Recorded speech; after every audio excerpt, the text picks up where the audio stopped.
explicando, no está hablando con relación a la palabra de Dios. Hay personas que quieren escuchar audiblemente la voz de Dios. Lee la Biblia en voz alta. En voz alta.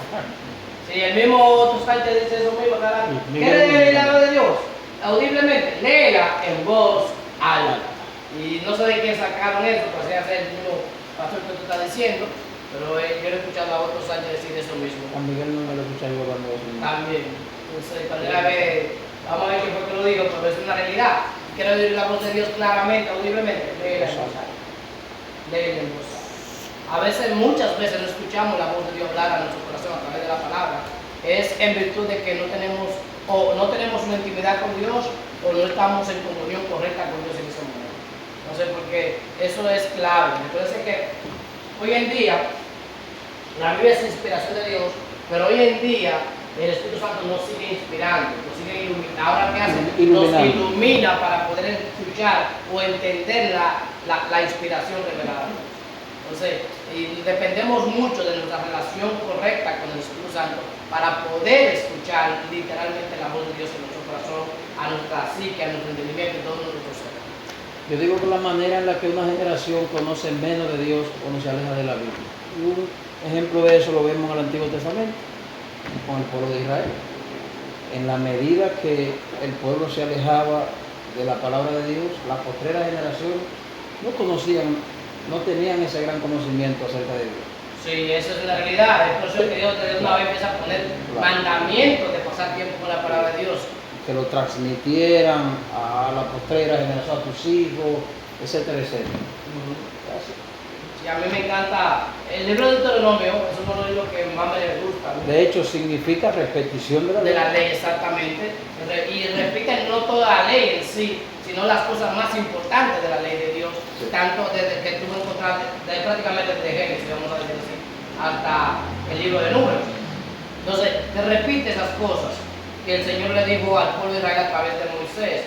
Y en el capítulo 6 se enfoca claramente que los padres tienen, específicamente los padres, que hablar de la palabra de Dios en todo momento. Dice cuando se levanten, cuando anden, cuando se acuesten, cuando vayan al trabajo, que les escriban en todos lados de su casa. ¿Para qué? Para que las nuevas generaciones, como dice el pastor David, puedan captar, aprender del Señor de la manera correcta. Porque realmente la única manera de aprender de Dios de la manera correcta es por las Escrituras. A pesar de que uno puede ver a Dios en todos los lugares, en la creación, como nos enfoca el Salmo 19, los primeros versículos, que los cielos habla de la gloria, el fundamento, todo eso habla del poder de Dios, y lo podemos ver así, pero no podemos ver a Dios Salvador en la creación, podemos ver al Dios Creador, y nosotros necesitamos el Salvador específicamente para escapar del castigo que merecemos, o para que Él nos saque del castigo que merecemos en la eternidad. Nos salve de Dios. Que Dios nos salve del mismo. Esa es la belleza de la justicia de Dios. La belleza de la justicia de Dios es que Dios sabía que nosotros no podemos pagar el castigo, nosotros no podemos vivir correctamente, y Él, como es justo, Él aplica la justicia de sí mismo para salvarnos de sí mismo. En la persona del Hijo. Entonces, yendo acá de la Biblia, y vamos a ver estos escritos, porque vamos a hablar un poquito rápido de la Biblia o escritura. Todo esto lo vamos a ver en el transcurso de semana, hoy sobre una introducción. Digo, en el transcurso de la clase, hoy sobre una introducción. Vamos a ver la Biblia o escritura. Y vamos a empezar aquí, 2 Timoteo capítulo 3, versículo 15-16, Mateo capítulo 21, versículo 22, Lucas capítulo 24, versículo 32, Juan capítulo 5, versículo 39, Hechos capítulo 18, versículo 24, Marcos capítulo, no tiene Biblia, tiene celular. Voy a traer la física. Ya. Marcos capítulo 12, versículo 10, busco yo, y luego otra vez de Mefre, Lucas capítulo 4, versículo 21, y luego termina otra vez Michael como 2 de Pedro 3, 16. Entonces yo busco Marcos 12, 10 y empezamos de Mefre. Y que desde la niñez has sabido las sagradas escrituras, las cuales te pueden hacer sabio para la salvación por la fe que es en Cristo Jesús. Toda la escritura es inspirada por Dios y útil para enseñar, para redarguir, para corregir, para instruir en justicia. Fíjate que aquí le dice claramente, Pablo hablando a Timoteo, dice que le habla que él sabía las escrituras desde el niño.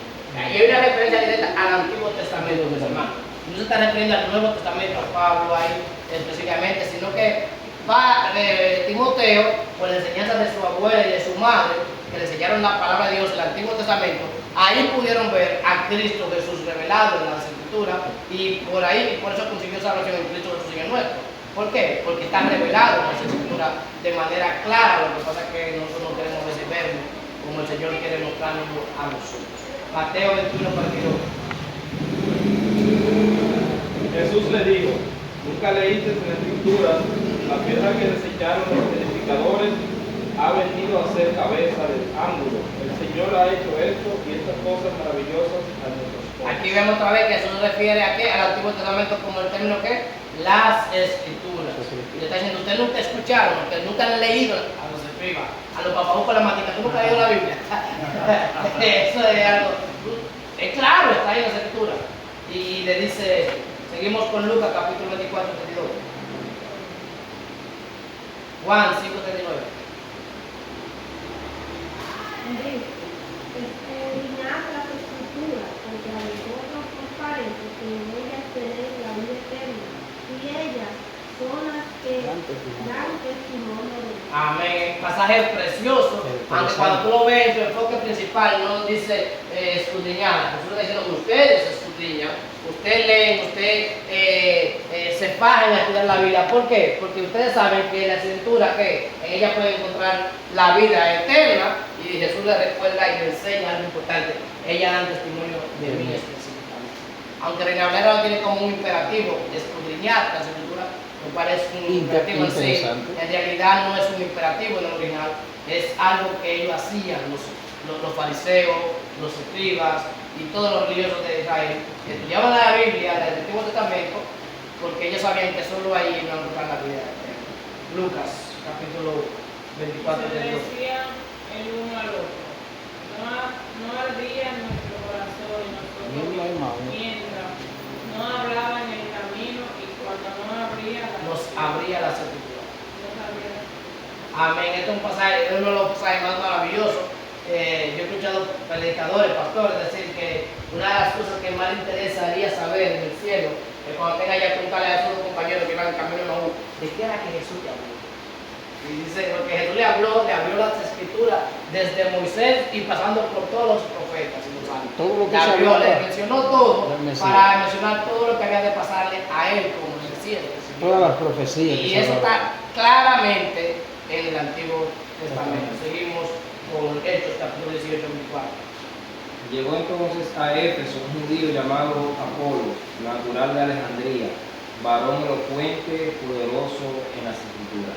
Poderoso que en las las Escrituras, conocía las Conocía. Escrituras, conocía la palabra revelada de Dios. Seguimos con Marcos capítulo 12, versículo 10, dice esto, una pregunta, ni aún esta escritura habéis leído, que es el pasaje que leyó Ulises, la piedra que desecharon los edificadores ha venido a ser cabeza de ángulo. Entonces están refiriéndose al Antiguo Testamento. ¿Cuál es que sigue? Lucas capítulo 4, 21. Y comenzó a decirles, hoy se ha cumplido esta escritura delante de vosotros. Entonces está una referencia citando a Isaías, hoy se ha cumplido esta escritura, el Antiguo Testamento, que es el profeta Isaías, delante de ustedes. Y un pasaje que me llama mucho la atención es este, 2 de Pedro 3:16. Casi en todas las epístolas, hablando en ellas de estas cosas, entre las cuales hay algunas difíciles de entender, las cuales los indoctos e inconstantes fuertes como también las otras escrituras, para su propia perdición. Me encanta ese pasaje porque vemos que el apóstol Pedro enseña claramente que los escritos de Pablo estaban a la misma altura de las escrituras. Pues al igual que las demás escrituras, los indoctos que tú eres. Para su perdición específicamente. Entonces vemos que en este pasaje, porque todos los demás pasajes que leímos es importante notar que está enfocándose al Antiguo Testamento, pero este pasaje de Pedro se está enfocando específicamente al Nuevo Testamento, porque pone los escritos de Pablo a la misma altura de ¿qué? De la misma palabra revelada de Dios en la antigüedad, en el Antiguo Testamento. Y por eso entendemos que tanto el Nuevo Testamento como el Antiguo Testamento es palabra de Dios y es parte de la escritura. Entonces, la escritura, la Biblia está constituida por ¿cuántos libros? 66. Ah, yo que pensaba que era católico. Está constituido por 66 libros y de estos 39 libros son del Antiguo Testamento o Antiguo Pacto y eso lo podemos ver, hay tiempo, vamos a ver Génesis capítulo 6, versículo 18, que a mí enfocando eso. Génesis 6, 18, otro puede buscar 2 Corintios 3, 14 y otro Éxodo 24 del 3 al 8, de manera rápida. Mas estableceré mi pacto contigo. Mas estableceré mi pacto contigo y entrarás en la arca tú, tus hijos, tu mujer, la mujer de tus hijos contigo. Entonces, el Antiguo Testamento es antiguo pacto y no es Dios haciendo pacto. Es bueno ver que Dios es el que siempre toma la iniciativa y él es el que toma el pacto, hace unos pactos con la humanidad. En este caso, hace un pacto con Noé, entonces, para cuidar a Noé, para que él pueda entrar al arca y también para preservar la vida a la humanidad que va a venir a través de la descendencia de Noé. 2 Corintios capítulo 3, 14. Pero el entendimiento de ellos se embotó, porque hasta el día de hoy, cuando leen el antiguo pacto, les queda el mismo velo, no descubierto, el cual por Cristo es quitado. Cuando leen 4, el antiguo pacto, lo que nosotros conocemos por el Antiguo Testamento. Y es importante, ¿quién sabe por qué utilizamos la palabra testamento? Porque es claro que la palabra correcta es pacto, antiguo pacto y nuevo pacto. En el nuevo pacto Cristo murió, claro está, y es por eso hay un testador. El escritor de Hebreo no habla de eso, que para que el testamento pueda estar en ejecución tiene que haber un testador, tiene alguien que morir, literalmente. Si alguien no muere, el testamento no está en ejecución. Por ejemplo, una vez me dicen a mí, no estaré en el dinero de mi familia y mi familia paterna. No, que eso es tuyo, yo no, eso no es mío. Que eso sea mío, mi papá tiene que morirse, yo no quiero que muera. Tiene que haber un testador en este caso, para que sea mío. Pero entonces por eso es que usan la palabra testamento. Pero podemos ver en la escritura que la palabra más común, más correcta, podríamos decir así, es pacto, porque la relación de la humanidad con Dios depende del pacto. En este caso del pacto, el principal de los pactos empieza con Adán, hay un pacto adámico, vemos un pacto con Moisés, pero yo creo que el pacto más importante para nosotros es el pacto Abraham. Están así, que vamos a ver cuando entremos al Antiguo Testamento, y a ese Antiguo Testamento, nos vamos a dar cuenta que el capítulo, ¿cuál es el capítulo más importante del Antiguo Testamento? Primero. Pero dímelo. El 12. El 12. El 12, el nacimiento. Génesis 12. Es el capítulo más importante de toda la Biblia. ¿Y por qué? Porque es Dios relacionándose con toda la humanidad a través de un hombre. Entonces, y es a través de un pacto, el cual lo vemos en el capítulo 17 y el capítulo 18, donde Dios hace un pacto unilateral, específicamente Él enseñando que era su sangre que debe ser derramada si Él no cumple el pacto en este caso. Abraham no tenía que hacer nada. Lo vamos a ver cuando entremos a la clase del Antiguo Testamento. Pero es un chivito por adelantado. Entonces, el Antiguo Testamento tiene 39 libros, el Antiguo Pacto. El Nuevo Testamento tiene 27 libros, en este caso, y vamos a ver, escojan un pasaje que ustedes quieran y me dicen cuál es el pasaje. Sí, léalo. Léalo. Marco 14. Léalo. Y diga la cita, por favor. Cuando vayan a leer. 1 Corintios 11, 25. Asimismo tomó también la copa, después de haber cenado, diciendo: esta copa es el nuevo pacto en mi sangre. Haced esto todas las veces que la bebiereis en memoria de mí. Amén. Vemos que Jesús dice que esta copa es el nuevo pacto. Entonces, es el cumplimiento del nuevo pacto. Y está dando una simbología, una analogía, enfocando a la sangre que iba a derramar en la cruz del Calvario. Posteriormente, vamos a decir el día siguiente, después que dijo esto, de que le enseña la Santa Cena. Eso le enseña el jueves, y Él viene el que va a la cruz del Calvario en el tiempo de nosotros. Entonces, aquí se cumple la sangre del nuevo pacto. Seguimos otro más. Marcos 14:24. Y les digo, esto es mi sangre del nuevo pacto, que por muchos es derramada. Amén, que es exactamente el mismo pasaje, la gran diferencia que Pablo está citando específicamente ese momento. En el caso de Marcos, está citando el momento como sucedió, y en el caso de Pablo, lo que recibió en la enseñanza que se le dieron a ellos. Y eso lo vamos a ver. ¿Quién tiene hebreo? ¿Quién cogió hebreo? Yo, Lea. al decir, nuevo pacto ha dado por viejo al primero, lo que será por viejo y se envejece, está próximo A desaparecer. Entonces vemos aquí que el escritor de Hebreos dice, si dice nuevo pacto, se da por viejo ¿qué? Al primero, se da por veces. En un sentido, por ejemplo, para nosotros los bautistas hay preeminencia en el Nuevo Testamento, porque es el nuevo pacto y da por viejo al antiguo. Pero no quiere decir que el Antiguo Testamento está eliminado, que no tenemos que utilizar, no es eso. Lo que pasa es que ya lo que vemos en el Nuevo Testamento es la revelación cumplida de Cristo Jesucristo. Es que no entenderíamos el nuevo sin el antiguo Sí, del pacto. Antiguo Testamento. Por ejemplo, el mismo libro de Hebreos, para entenderlo hay que conocer a fondo el Antiguo El Testamento. Antiguo Testamento. Todavía el Evangelio de Mateo, para entenderlo de la mejor manera, hay que entender el Antiguo Testamento, porque Mateo se enfoca siempre a profecías específicas del Antiguo Testamento, que si tú no la conoces, no lo vas a entender.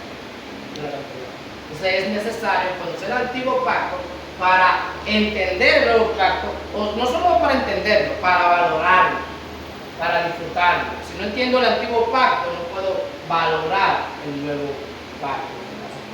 Un dato importante acá es que la Biblia tiene 1189 capítulos y 31.173 versículos. Eso es en la versión Reina Valera del 60. Eso es importante, porque depende de la versión, tiene más o tiene menos.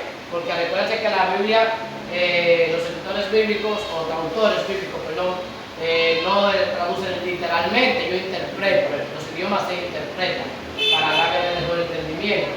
Y algunos tienen más en un versículo, otros tienen menos en un versículo. Entonces, en Reina Valera del 60, es un dato importante que lo pueden agradar ahí como wow. Como un chivo. Y hay algunos también que no incluyen algunos textos que no se encuentran en lo más antiguo. Exactamente, eso sí pasa. Yo no entendí ahora, que a veces una persona dice, mira, aquí me están borrando la escritura, ¿no? Que los nuevos descubrimientos han dado a conocer que en los manuscritos más antiguos esa frase no estaba, lo que dan por concluir que era un añadido del copista.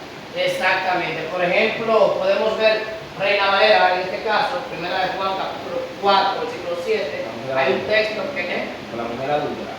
no, 1 de Juan 4, 7. Allá. 4:7 creo que es, que dice, y tres son los que dan testimonio, el Padre, el Hijo, el Espíritu Santo. Ese es algo agregado, y no es agregado de Cipriano Valera, Casidorio del Reino, no es algo agregado, es algo agregado en la Vulgata de Jerónimo específicamente.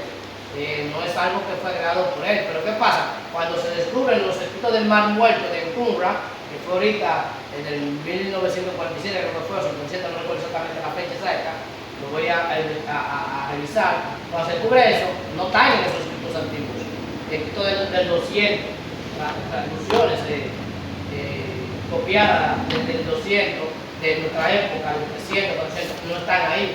Entonces van a haber muchos pasajes que dicen, pero no están aquí, lo borraron, no, es que no están en lo más antiguo. Son copistas, como dice nuestro hermano Jürgen, que le agregaron o le dieron también como para darle un énfasis. Por ejemplo, los últimos versículos del Evangelio de Marcos, uno lo va a encontrar en un rollo antiguo que tenemos nosotros, los últimos versículos. Entonces, ¿qué fue? Que alguien se lo agregó específicamente, aunque no cambie el contexto, no cambie el enfoque bíblico. Ni afecta a ninguna doctrina. Exactamente, no afecta a ninguna doctrina bíblica, pero es algo como algo por un pie de página, como un paréntesis, para enfocar específicamente algo en este caso. Entonces, la Biblia, como vemos aquí, fue escrita en un intervalo de 1600 años por más de 40 hombres que afirman en sus escritos que es palabra de Dios. Y esto nos deja ver que Dios tomó su tiempo. Y